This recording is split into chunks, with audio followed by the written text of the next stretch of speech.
మీ విధాన ప్రకటన, కానీ దాన్ని ఎదుర్కోవడానికి తట్టుకోవడానికి ప్రజలకు కావాల్సిన ఉపశమనం చేయండి, ఆర్థిక సాయం చేయండి. అన్నిటికంటే ముఖ్యంగా కొత్త భారాలు, కొత్త కోడ్లు, కొత్త వెయిట్లు వేయకండి. అది వస్తున్న రియాక్షన్ ఒక ముఖ్యమైనది. సార్, రేవంత్ ఆఫ్ క్లారిటీ, బండికి బీజేపీ సమర్థన, డీజీపీ ఆనంద్ వివరణ. ఇక మీకు ఈ నేపథ్యం తెలుసు కదా. ఇప్పుడు రేవంత్ రెడ్డి నాతో కలవమన్నారు, మోదీ గారు ఇంత ఓపెన్ ఆఫర్ ఇచ్చారు, బహిరంగంగా పిలిచారు, ఇవన్నీ అయ్యారు. రేవంత్ రెడ్డి ముఖ్యమంత్రి అయ్యాక చిట్ చాట్ కల్చర్ ఒకటి పెట్టారు కదా, చాలా విషయాలకు ఆయన చిట్ చాట్ లో చెప్తుంటారు. ఎందుకంటే అవి అధికారికంగా మీరు లైవ్ టెలికాస్ట్ కాదు, అది లైవ్ చిట్ చాట్. కొన్ని లీక్లు ముఖ్యమంత్రి వచ్చి మాట్లాడినప్పుడు అలా కూడా చెప్పలేం, కానీ బాధ్యత కాదని లేరు. ఇంతగా ఆయన చెప్పింది ఏంటంటే, నేను సాయం తెలంగాణ అభివృద్ధికి అడిగాను, ఆయన కేంద్రంతో కలిసి రండి అన్నారు. కాబట్టి ఇది కేంద్రము రాష్ట్ర ప్రభుత్వ స్థాయిలో జరిగింది తప్ప అంతకు మించి దీని మీద మీరేమి ఊహాగానాలు చేయాల్సిన అవసరం లేదు అని ఆయన అంటున్నారు. అంటే ఇక్కడ ఒక మాట చెప్పాలి, ఆయన వివరణ ఇచ్చారు, సాంకేతికంగా టెక్నికల్గా వివరణలో ఎవరైతే తప్పు పట్టలేరు. కానీ పొలిటికల్గా మాట్లాడితే అలాగే బిట్వీన్ ది లైన్స్ అంటే అంతరార్థం గురించి ఆలోచిస్తే మటుకు మోదీ ఇచ్చిన షాక్ ఏమో చాలా తీవ్రంగా ఉంది, రేవంత్ ఇచ్చిన క్లారిటీ ఏమో చాలా లైట్గా ఉంది. ఇది చాలా ఫార్మల్గా లాంఛనంగా ఉంది. లాంఛనంగా అంటే ఎందుకు అనాల్సి వస్తుందంటే, అసలు మేము బీజేపీతో ఎలా కలుస్తామంటే, బీజేపీయే కదా మాకు ప్రధానమైనటువంటి శత్రువు, మేము అన్ని చోట్ల ఎదుర్కొన్నాం కదా, కాబట్టి లేనిపోనివన్నీ కూడా అవద్దని నా మీద ఈ దుష్ప్రచారాలు చేస్తున్నారు, నేను ఎందుకు కలుస్తాను. ఎందుకంటే రేవంత్ రెడ్డి ఎలా మాట్లాడతారో, తనకి ఇష్టం లేని వాటి మీద, ఖండించాలనుకున్న వాటి మీద ఎంత తీవ్రంగా స్పందిస్తారో మనకు తెలుసు. So mild reaction, mild and formal clarity, formal correction తప్ప ఎంఫటిక్ డినయల్ కాదు.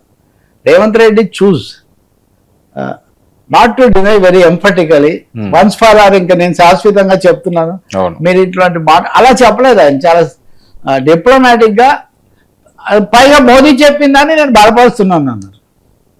సో మోదీ చెప్పింది దీని భావమేమి తిరుమలేసా, దీని భావమే మోదీ గారు అని అందరు చూస్తూ ఉంటే, మోదీ చెప్పిందని నేను బలపరుస్తున్నాను అన్నారు. కాబట్టి హాఫ్ క్లారిటీ అంటున్నాను. ఎందుకంటే నేను ఫుల్ నేనైతే మీకు చెప్పాను, రేవంత్ రెడ్డి ముఖ్యమంత్రి రేవంత్ రెడ్డి వెళ్ళి బీజేపీలో కలిసే అవకాశం లేదు. అవన్నీ నేను చెప్పాను, లేదా ఇంకొంతమంది చెప్పారేమో తెలియదు, కానీ బట్ రేవంత్ రెడ్డి మటుకు అంత తీవ్రంగా దీన్ని ఖండించాలనే వరకు భావించకపోవడం మటుకు కొంచెం ఆశ్చర్యం కలుగుతుంది. ఎందుకంటే దాని మీద ప్రచారం తెలుగు మీడియాలో, మరీ ముఖ్యంగా ప్రత్యర్థి మీడియా నుంచి అంత బలంగా వచ్చినప్పుడు ముఖ్యమంత్రి దాన్ని బలంగా ఖండించాలని ఎందుకు భావించలేదు, లాంఛనంగా ఖండించి ఎందుకు సరిపెట్టారు తెలీదు. ఇంకా అది కాకుండా సర్వ ఎదుర్కోవడానికి సిద్ధమవుతాము, ఇట్లాంటి విషయాలు కూడా కొన్ని చెప్పారు. కానీ వీటన్నిటిని మించి రంగం మీదకి వచ్చింది నిన్న మనం చర్చిస్తున్నప్పుడు, అప్పుడు బండి సంజయ్ కుమారుడు బండి భగీరథ్. దీని మీద ఒకవైపు నుంచి బీఆర్ఎస్ తో పాటు మిగిలిన అన్ని ప్రతిపక్షాలు కూడా తీవ్రమైన ఆందోళన. నేను నిన్న ఇక్కడ ఏదో ఒక ఛానల్లో ఉన్నాను, ఆ ఛానల్ వాళ్ళు అప్పుడే మహిళా కమిషన్ ఆఫీస్కి వెళ్ళారు. మేమందరం ఫిర్యాదు ఇవ్వడానికి వస్తే మహిళా కమిషన్లో అందుకోవడానికి కూడా లేరు అన్నది బీఆర్ఎస్ మహిళలు, ఎమ్మెల్యేలు వాళ్ళ యొక్క ఫిర్యాదు. ఎవరు లేరండి అక్కడ, ఈవెన్ ఇన్ఛార్జ్ కూడా లేరండి అక్కడ, ఎవరో ఉన్న వాళ్ళకి ఇచ్చి వచ్చారు. ఇంత తీవ్రమైన విషయం జరిగితే మీరు ఇంత ఉపేక్ష వహిస్తారా?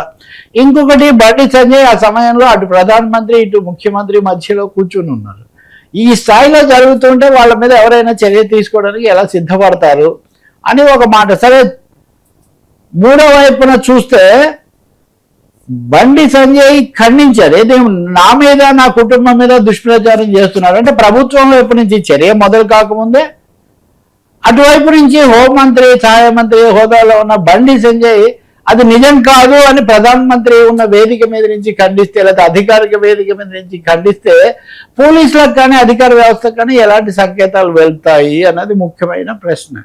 ఇప్పుడు రెండు కోణాల నుంచి, అధికారిక కోణాల నుంచి మనం చూడొచ్చు. ఒకటి పోలీస్ అధికారిగా ఉన్న డీజీపీ ఆనంద్, రెండోది బీజేపీ అధ్యక్షుడిగా ఉన్నటువంటి రామచంద్ర. బీజేపీ అధ్యక్షుడు రామచంద్రరావు ఏమంటారు, బండి సంజయ్ కానీ మా పార్టీకి కానీ ఏం సంబంధం, మా పార్టీకి ఏం సంబంధం, వ్యక్తి కుటుంబం అంటే వేరే విషయం, కానీ బండి సంజయ్ కూడా సంబంధం లేదన్నారు. ఓకే, నేరంతో సంబంధం ఉందా లేదా కాదు, కుటుంబ పరంగా సన్ ఆఫ్ సంజయ్ అనే బండి సంజయ్ అనే రాస్తారు కదా అక్కడ పోలీస్ ఎఫ్ఐఆర్లు, ఇంకో విధంగా రాసే అవకాశం లేదు కదా. కేటీఆర్ ఆ విషయంలోనే ఇప్పుడు ఇందాక నేను చెప్పింది, ఆయన ఒక ట్వీట్ అవన్నీ కూడా పెట్టారు. మీరు ఈ స్థాయిలో చేస్తే ఎట్లా కుదురుతుంది, ఎట్లా చర్యలని.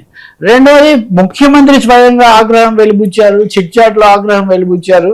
అదేమంటే 3 రోజుల కింద ఎఫ్ఐఆర్ నమోదైతే మీరు ఎందుకు చర్య తీసుకోలేదని అడిగారని. దాని మీద డీజీపీ ఇస్తున్న వివరణ ఏమంటే, మేమంతా ప్రధానమంత్రి భద్రత దాంట్లో మేము నిమగ్నమై ఉండడం వల్ల దీని మీద ఇది చేయలేదు, అందుకని ఇప్పుడు ఒక కుకట్పల్లి ఐపీఎస్ ఆఫీసర్ ఒక ఇదిగా పెట్టి సిట్ వేశారు. కానీ కేటీఆర్ ఇంకో వ్యాఖ్య చేశాడు, హోంమంత్రి కుమారుడు పరారీలో ఉండడం అన్నది దేశంలో ఇదే మొదటిసారి. ఎందుకంటే శాంతి భద్రతలు ఏవి సమస్యలు వచ్చినా హోంశాఖ కదా పరిశీలించాలి, పరిష్కరించాలి. అట్లాంటిది హోంమంత్రి కుమారుడే పరారీ అనండి, లేకపోతే ఆచూకీ లేకుండా పోవడం అనండి, అది ఇదే దేశంలో మొదటిసారి జరుగుతోంది. ఇది చాలా షాకింగ్ గా అన్నారు. దీన్ని ఎంత తొందరగా ముగించి తగిన చర్య తీసుకుంటే ఇటు మహిళల్లో వచ్చినటువంటి ఆగ్రహవేశాలు కానీ, రెండోది పోలీసుల మీద ప్రభుత్వం మీద వచ్చిన ఇందాక మనం అనుకున్న చర్చకు దీనికి కూడా కొంతమంది లింక్ పెడతారు కదా.